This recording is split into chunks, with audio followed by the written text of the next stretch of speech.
Now let's talk about powder coat. Law break powder coating, expanding horizons from energy savings to new design freedom by Dr. Gaurav Chandra Ji. Can we have Dr. Gaurav Chandra Ji in between us? All right, so let's know more about Dr. Gaurav Chandra Ji. This time we just gave every session a name, right?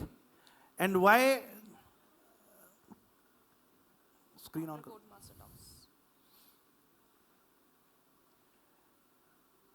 This session named as Powder Coating Master Talks. Why Master Talks? As you all know, and I am highly obliged, thank you to Gaurav sir, ये master हैं, आप सब जानते ही हैं, और इसलिए हमने इस सेशन का नाम मास्टर टॉक्स रखा था. एक बार जोरदार तालियां बजा दीजिए doctor Gaurav Chandra Shrivastava ji, please sir.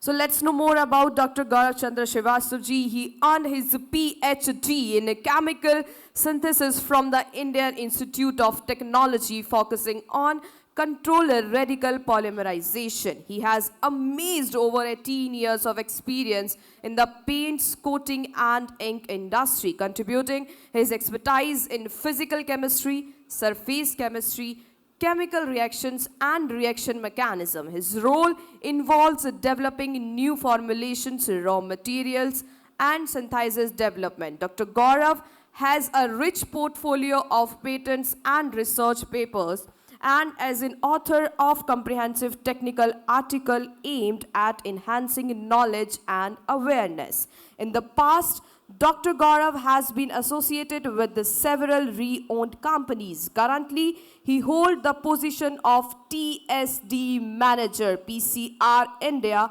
subcontinent at Allnex Resigns, where he is responsible for technology development, providing technical services and business development. Over to you, sir. Yeah, hello, good afternoon, good evening. और ये lunch के बाद का मेरे ख्याल से तीसरा session है, और सभी लोगों को अब थोड़ा सा चाय पीने का मन कर रहा होगा. चाय कॉफ़ी का टाइम हो गया है. सो मैं ज़्यादा टाइम नहीं लूँगा आप लोगों का. ज़्यादा से ज़्यादा थोड़ा आधा घंटा और वेट कर लीजिए मेरे साथ में. And we will discuss something on low bake powder coatings and the low bake powder coatings, how they have introduced into the market, what are the significances, why we have introduced this type of coating into the market, क्या markets का requirement था, किस वजह से ये सब आया, और ये concept क्यों generate हुआ, और actual concept क्या है, market में myths क्या हैं low bake powder coatings को लेकर के, या जो raw materials हैं उनको लेकर के.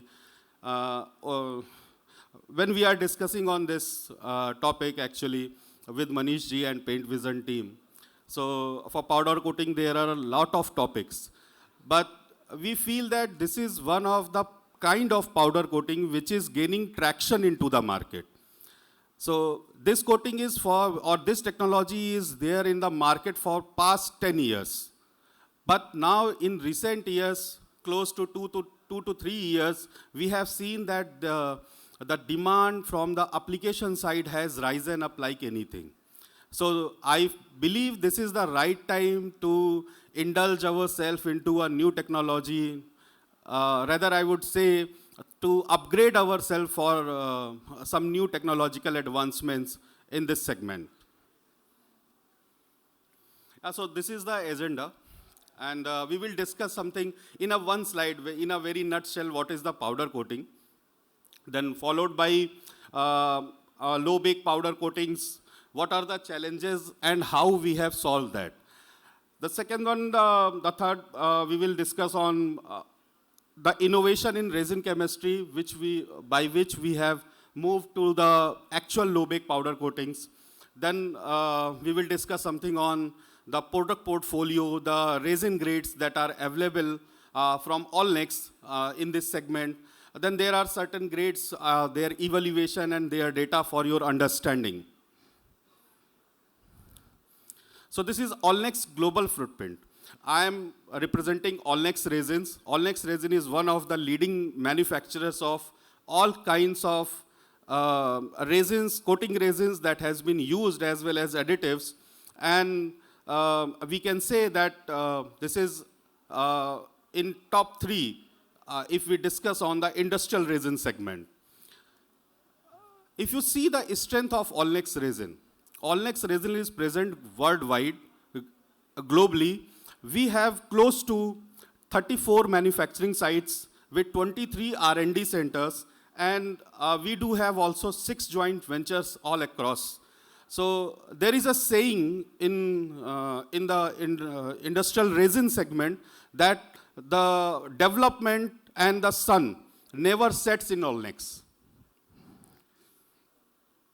That is the powder coating global footprint. If we see about the technology, we are present in all the continents with our technical service centers, with our R&D centers, and with our manufacturing site.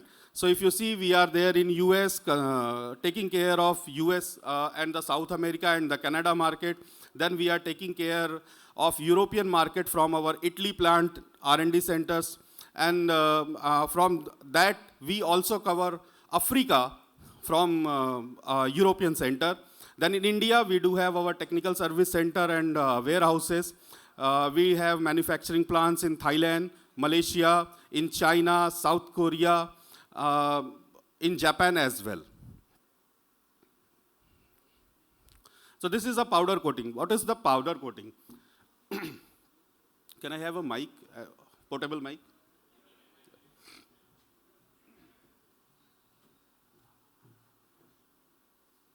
Thank you. So that is powder. What is powder coating? Actually, powder coating is a dry finish, which is manufactured in powder form, applied in powder form, and then we will get the finish by curing it to a higher temperature. And why we do this? To protect the metal surface. The initial concept of powder coating is to reduce the consumption of solvents or VOC, to create a VOC-free coating, and then convert that into 100% coating system and to protect the metal surfaces. In general, traditionally, it cures around 180 degree to 200 degrees Celsius for 10 to 15 minutes. And that is one of the technologies which has risen in the past decade. We have our presence in metal, furniture, automotive, and industrial components. These are some, you can say, the chemistry, resin chemistries. The chemistries or the resin technologies that has been used on in manufacturing of powder coating. So epoxy resins chemistry is there, hybrids are there, which are basically epoxy and polyester resins, combination of that. Then followed by polyester TGIC, polyester pyramid system, and polyurethane systems. There are some key features. Why we use such type of wide range of technologies in powder coating. This is very important to understand why we use these many technologies. So epoxy is used basically because it has a highest anti-corrosive property. So whenever it is, you want a protection from corrosion, the epoxy chemistry is one of the best chemistries. Followed by hybrids. Hybrids are with the balanced properties. It will give you some sort of anti-corrosive property, some sort of aesthetic finish, some sort of, some better QUV or the outdoor weatherability. So it is a balance in between. Then followed by polyester TGIC. Polyester, the advantage of polyester TGI system is the outdoor durability. Then followed by polyester pyramid system, or we can say it is an HAA system. Means the curing agent is basically HAA. So another name is pyramid as well. So we can call it polyester pyramid system. This is the system which is TGIC free. So that means it is REACH compliant and RoHS compliant. Then polyurethane is also there. So in polyurethane we use polyester polyol chemistry, and in this is used basically for very smooth finish. So if you want a liquid kind of finish, go for a polyurethane system. And there are different typical cure schedules. So cure schedules are mentioned there, and this is the peak metal temperature. What happens over the period of time? There is a misunderstanding on the curing schedule. So curing schedule, when we call it 180 degree for 10 minutes. So in general it is understood that 180 degree में 15 minute के लिए piece को अंदर डाल देना है। ऐसा नहीं है। 180 डिग्री जब पीक मेटल टेम्परेचर होगा तो रिएक्शन स्टार्ट होगी और उसको 10 मिनट का टाइम लगेगा फुल क्योरिंग करने के, प्रोडक्ट को निकालने के लिए। ये कॉन्सेप्ट जब हम थोड़ा सा समझने में गड़बड़ करते हैं तो हमें कुछ प्रॉब्लम्स आती हैं। वो प्रॉब्लम्स क्या होंगी? वो अंडर क्योर्ड फिल्म आपको मिलेगी। अंडर क्योर्ड फिल्म के अंदर आपको जो सबसे पहला प्रॉब्लम होगा, वहां पे पुअर केमिकल रेजिस्टेंस मिलेगा। That is all across the technologies. ऐसा नहीं है कि इपॉक्सी में मिलेगा और हाइब्रिड में नहीं मिलेगा और पॉलीयुरेथेन में होगा तो पॉलिएस्टर में नहीं होगा। ये ऑल अक्रॉस द होगा। जब आपको अंडर क्योर फिल्म मिलेगी, जब हम इस क्योरिंग कॉन्सेप्ट को गलत समझेंगे तो आपको ये प्रॉब्लम्स मिलेंगी। ये दो सबसे प्रोमिनेंट प्रॉब्लम है जहां से आप अपनी फिल्म की क्योरिंग प्रॉपर्टीज को चेक कर सकते हैं, whether your film is fully cured और नॉट। सो आप उसका MEK रब रेजिस्टेंस या केमिकल रेजिस्टेंस चेक करिए। सो MEK रब स्वैप करके आप उसको चेक करें। अगर कलर आपका ट्रांसफर हो रहा है, ग्लॉस रिड्यूस हो रही है, दैट मीन्स आपकी फिल्म अंडर क्योर्ड है। सेकेंड वन, अगर आप वो भी नहीं कर सकते हो, देन आप उसका इंपैक्ट लेकर के देख लीजिए। सो इंपैक्ट पे अगर आपको क्रैक्स मिल रहे हैं या पील ऑफ मिल रहा है, then that is your film is under cure. So जो ये क्रैक मिल रहा है या पील ऑफ होता है, इसको हम एडहेशन से भी जोड़ लेते हैं। सो एडहेशन प्रोमोटर्स वर्क करेंगे, लेकिन अगर फिल्म क्योर नहीं होगी तो कुछ भी काम नहीं करेगा। सो ये प्रॉब्लम को दूर कैसे किया जाए? अच्छा हाँ, इस प्रॉब्लम से क्या क्या आपको फर्दर, अगर आप अंडर क्योर्ड फिल्म ही दे देते हैं, अपने आपका एप्लीकेटर भी इसको आइडेंटिफाई नहीं कर पाता है, तो एज अ मैन्युफैक्चरर हमें क्या प्रॉब्लम फेस करनी पड़ेंगी आगे चल करके? सो सबसे पहले तो आप देखेंगे कोरोजन रेजिस्टेंस होना स्टार्ट, मतलब कोरोजन स्टार्ट हो जाएगा। So your corrosion resistance will be very poor whether you are using even epoxy system. Then second one होगा आपका वेदरेबिलिटी खराब हो जाएगा, यानी एक्सटीरियर ड्यूरेबिलिटी खराब हो जाएगा। अंडर क्योर्ड फिल्म है, पॉलीमर क्योर नहीं हुआ है, पॉलीमर मैकेनिज्म पूरा नहीं हुआ है, क्योर साइकिल उसको पूरा नहीं मिला है, तो आपका आउटडोर भी खराब हो जाएगा। ये दो चीजें हमको सबसे प्रोमिनेंटली फेस करने को पड़ेंगी। लेकिन इनको क्रॉस चेक करने के लिए आपके पास दो टेस्ट हैं जिससे आप इजीली वेरीफाई कर सकते हैं। अब ये प्रॉब्लम है तो मैन्युफैक्चरर्स इस प्रॉब्लम को दूर कैसे करें? क्योंकि ये समझा पाना एप्लीकेशन साइड में बहुत डिफिकल्ट है। आप जब भी आप कन्वेयर सिस्टम का यूज करते हैं, गैस ओवन का यूज करते हैं, या आप कन्वेंशनल ओवन्स का यूज करते हैं, डिफरेंट टाइप ऑफ फ्यूल्स से अपना टेम्परेचर लेने की कोशिश करते हैं, सो वहां पर एक बहुत लार्ज वेरिएशन आता है। सो सेम प्रोडक्ट जो है वो हो सकता है बैच ओवन में ओके हो और कन्वेयर सिस्टम के अंदर फेल हो जाए। And this is one of the problems for manufacturer. This is a bigger problem because it is very easily said that नहीं, आपका प्रोडक्ट नहीं होता, बाकी सबका प्रोडक्ट हो जाता है। That is the line you will often get from your application side. अब इसको दूर करने के लिए ये एक चैलेंज था, इसका कुछ ना कुछ सोल्यूशन आना चाहिए। ठीक है, अब इसका जब सोल्यूशन आएगा तो सोल्यूशन दो तरीके से आता है। या तो आपको मैं कोई एक ऐसा दवा दे दूं या ऐसा कोई कैटलिस्ट, एक्सीलरेटर, एडिटिव, कुछ ऐसी चीज दे दूं जो बहुत कम अमाउंट में आप अपनी फॉर्मुलेशन में ऐड ऑन करिए और अपनी इस प्रॉपर्टी को दूर कर लीजिए। ठीक है, या मैं आपका जो पॉलीमर का बैकबोन है वो पूरा चेंज करवा दूं। तो ये दो ऑप्शंस अवेलेबल हैं। ठीक है, दोनों ऑप्शंस के अपने प्रोज एंड कॉन्स हैं। ठीक, एक में इजी यूजेबिलिटी है, यूजर फ्रेंडली है। दूसरा वाला हो सकता है कि शायद आपको लगे कि यूजर फ्रेंडली नहीं निकलेगा, क्योंकि उसके लिए मुझे रेजिन दो रखने पड़ेंगे। एक ऐसा एप्लीकेटर है जिसके यहाँ पे बहुत अच्छा सेटअप है, और एक ऐसा एप्लीकेटर है जिसके यहाँ का सेटअप बहुत पुअर है। तो आपको दो पाउडर्स बनाने पड़ेंगे, सेम नाम, सेम शेड, सारी चीजों के। सो ये डिपेंड करता है आपके ऊपर, आप किस डायरेक्शन में जाना चाहते हैं। बट दोनों टेक्नोलॉजी के या दोनों तरीके के सॉल्यूशंस के अपने प्रोज और कॉन्स होते हैं। अभी हम बात करते हैं जैसा ऊपर लिखा हुआ है, while you increase the oven temperature, it will help the issues like poor chemical resistance and impact resistance. Okay, so that is really feasible in real time applications. क्योंकि एक बार पाउडर बन जाता है तो आप उसके अंदर कुछ नहीं कर सकते हैं। ठीक है, सो ये सोल्यूशन लिक्विड के जैसा नहीं हो सकता। लिक्विड में आप क्या कर सकते हैं, आप एडिटिव को भेज देते हैं एप्लीकेशन साइट पे, वहां पे मिक्स कर लिया जाता है और काम चल जाता है। पाउडर के अंदर once powder is produced, you can not change any of its property. Okay, so ये फिजिबल नहीं है at the point of application, but still अगर आप फॉर्मुलेशन में करते हो, this is feasible. So now there are some advance additives and catalyst still that you can use in your formulation and overcome this problem. Okay.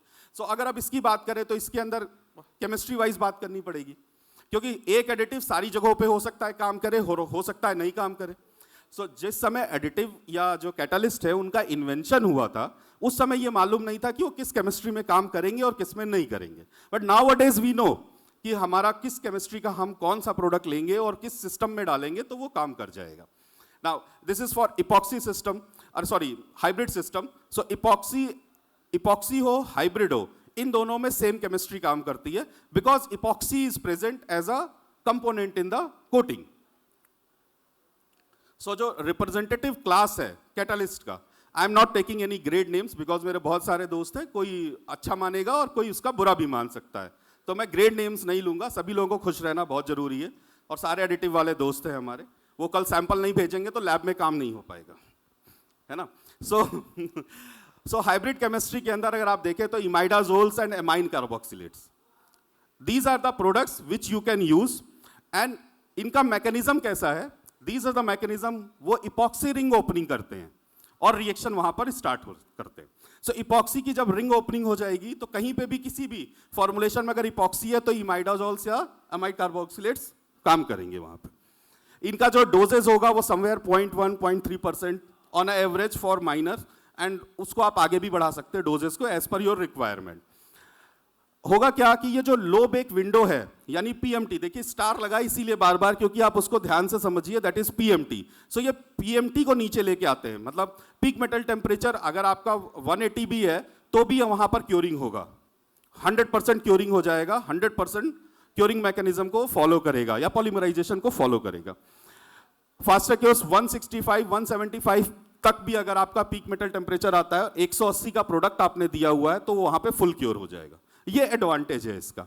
Now इसके जो जो advantages हैं, अगर आप देखो की प्रोज में स्ट्रॉन्ग एक्सिलरेशन, एंड अगर आप प्यूरिफाई इमाइडाजोल्स यूज करते हैं तो येलोइंग के भी चांसेस बहुत कम रहेंगे. ठीक, लेकिन उसके कुछ वॉच आउट्स भी हैं, आपको ध्यान भी रखना है. अगर आप इमाइडाजोल्स या इमाइड कार्बोक्सिलेट्स केमिस्ट्री यूज करते हो उसको ध्यान भी रखना है कि ओवर कैटालिस्ट अगर आप करेंगे तो आपका फ्लो खराब हो जाएगा. मतलब अगर आप उसको ऐसा सोचेंगे कि मैं इसके थ्रू 160 डिग्री का प्रोडक्ट बना लूं तो आपका फ्लो खराब हो जाएगा. सो ओवर कैटालिसिस में चले गए आप. ओके, देन सेकंड है कि स्टोरेज स्टेबिलिटी खराब हो जाएगी. पाउडर हम जानते हैं कि पाउडर के अंदर रिएक्शन कभी भी रुकती नहीं है. Once you extrude it starts reacting. Okay, so वहां पर रिएक्शन रुकती नहीं, तो हमारी सबसे बड़ा चैलेंज है हम स्टोरेज स्टेबिलिटी कैसे लें. So how to overcome this, आपको बहुत ध्यान रखना है जब आप कैटालिस्ट का यूज करते हैं. The second is polyester टीजीआईसी.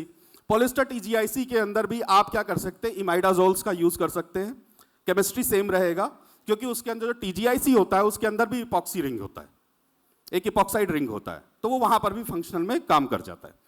Then carboxyl epoxide addition reaction होगा, ईस्टर का फॉर्मेशन होता है. This is a chemical reaction that is happening inside with the help of catalyst. ये उस रिएक्शन को एक्सिलरेट करेगा. डोजेज अप्रॉक्सीमेटली सेम रहती है, 0.1-0.3% on average, and then when it can reduces 180 to 190 degree peak metal temperatures. Okay, now what is the problem? Problem is in polyester TGIC it is prone to yellowing. If you overuse the doses, then it is prone to yellowing. The second one is अगर आपका catalyst pure नहीं है, उसके अंदर कुछ adulteration है, तो वो आपके फ्लो और स्टोरेज स्टेबिलिटी को भी इफेक्ट करेगा. The third one is polyester primid. Polyester primid के अंदर यूजुअली कोई भी कैटालिस्ट ऊपर की दोनों कैटेगरी का काम नहीं करता है. पॉलिएस्टर प्रिमिड सिस्टम के लिए आपको एसिड कार्बोक्सिलेट्स की जरूरत पड़ती है. एसिड कार्बोक्सिलेट्स एक ऐसी कैटालिस्ट केमिस्ट्री है जो जिसकी खुद की सेल्फ लाइफ बहुत कम है. सो उसको यूज करते समय आपको बहुत कॉशियसली यूज करना होगा डोजेस के मामले में, and even on the storage side as well. Then the same thing is there. What happens when you are using acid catalyst और acid carboxylates, जब रिएक्शन होगा तो रिएक्शन में जब भी पॉलिएस्टर और HA आपस में रिएक्ट करते हैं तो वो एक वाटर मॉलिक्यूल जनरेट करते हैं. वाटर मॉलिक्यूल जब ज़्यादा जनरेट होने लगेंगे और आपका टेम्परेचर इतना नहीं होगा कि उसको वेपराइज कर सके, तो आपकी सरफेस पे मॉइस्चर ब्लशिंग होने लगेगी. So that is one of the thing which we have to carefully think when we are using any catalyst in pyramid system. Then followed by polyurethane.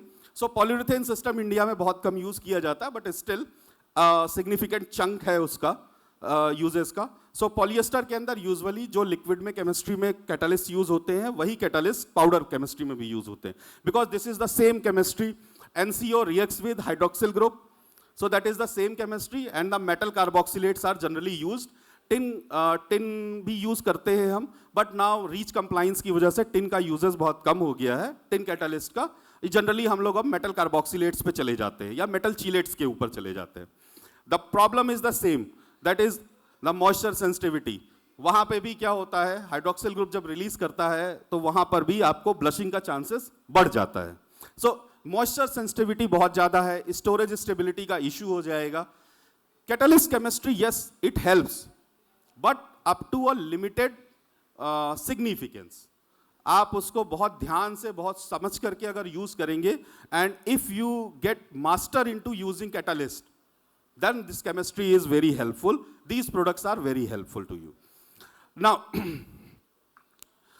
so अगर आप देखेंगे तो कैटालिस्ट का जो activation कैसे होता है, energy activation, that is there, which we have discussed already.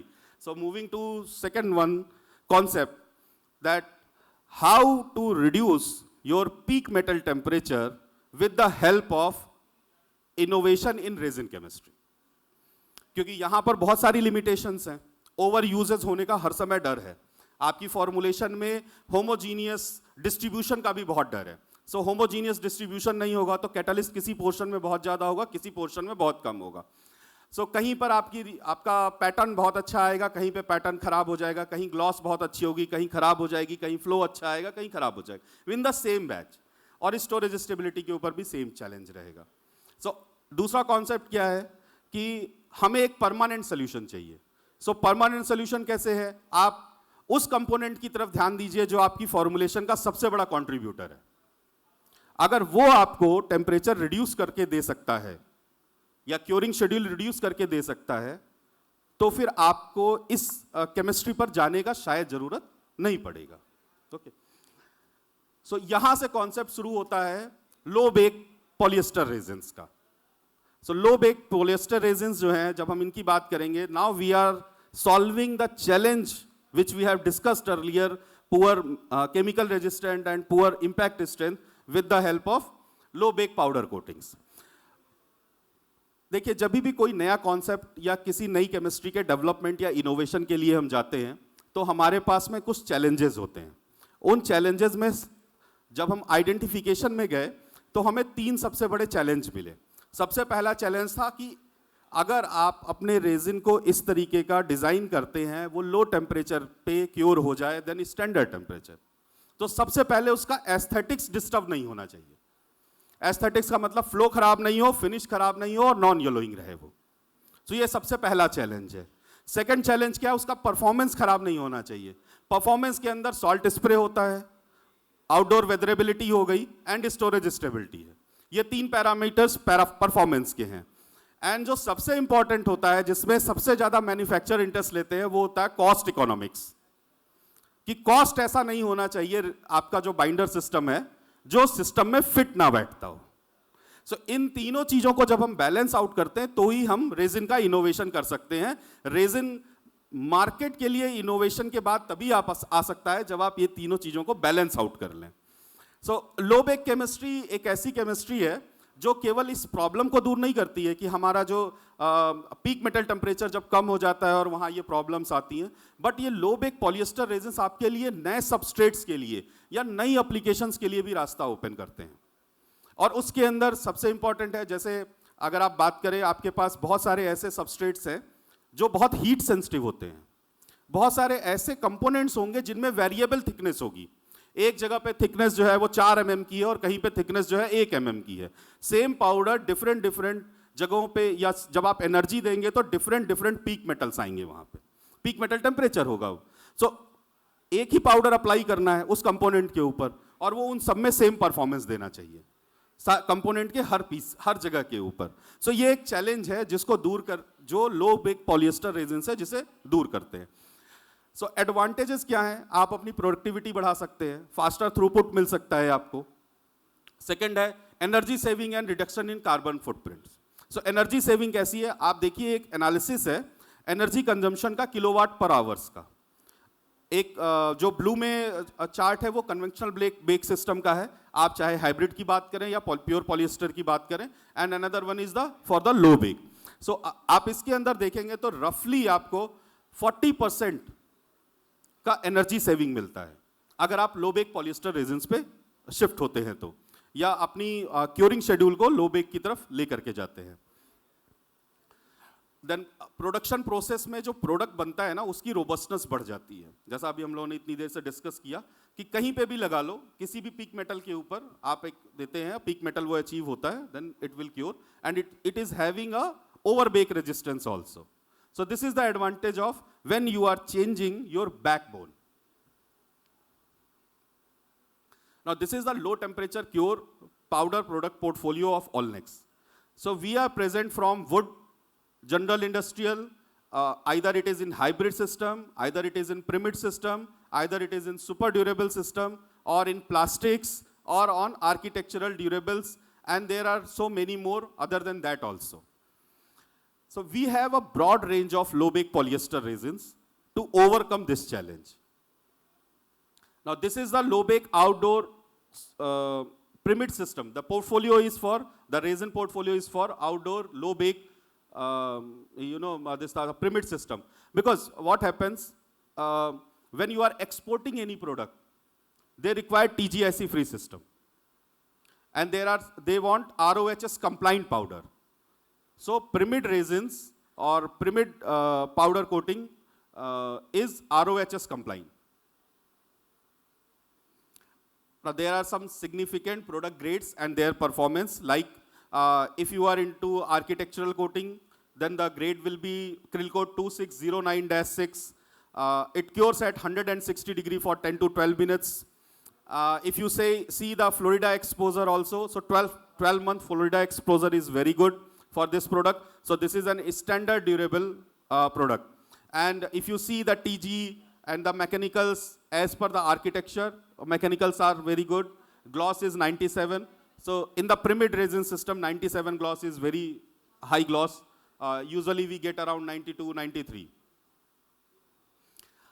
This is the two grades in pure polyester TGIC system, Crilcoat 2499-6 and 2435-6. They have very good QUV. If you see the data, the formulation is there.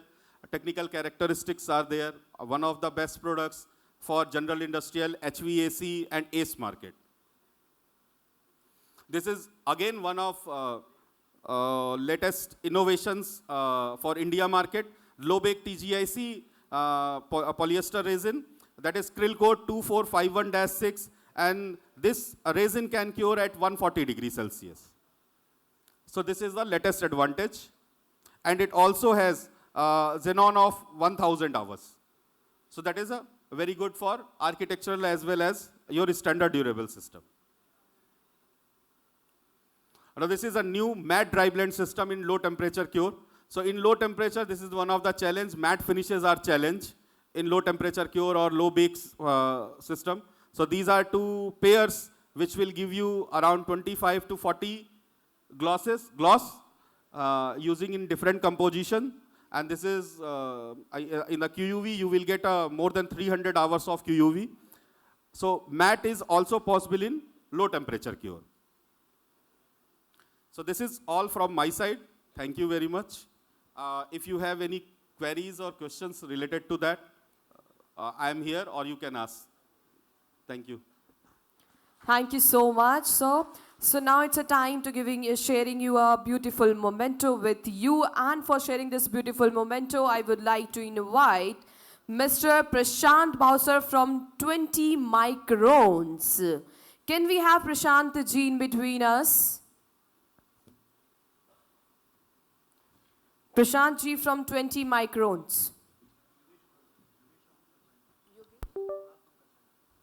Can we have Mr. Yogesh Arora ji in between us? Mr. Yogesh Arora ji.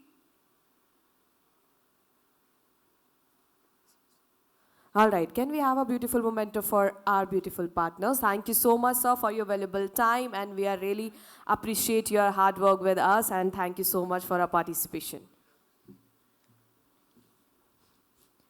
All right, can we all clap together? Come on, everyone.